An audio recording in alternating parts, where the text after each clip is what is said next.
In this guide, I'll show you how to fix it when you're stuck in safe mode on your PS5 console.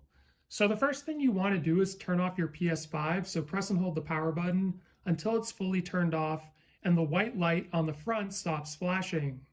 So once that's finished, what you want to do is unplug the power cable from the back and leave it unplugged for about 30 minutes.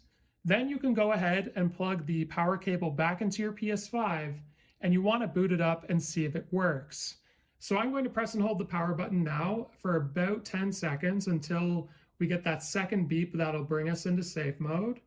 And then once we're in safe mode, what you want to do is ensure you're using the correct cables. So the cables that came with your device, and we're going to go into safe mode. And if you can manage to get here, what PlayStation support recommends you do is clear the system software cache. So we're going to scroll down and we're going to go to option number 6, and then we're going to go to clear system software cache, and I'm going to go to OK.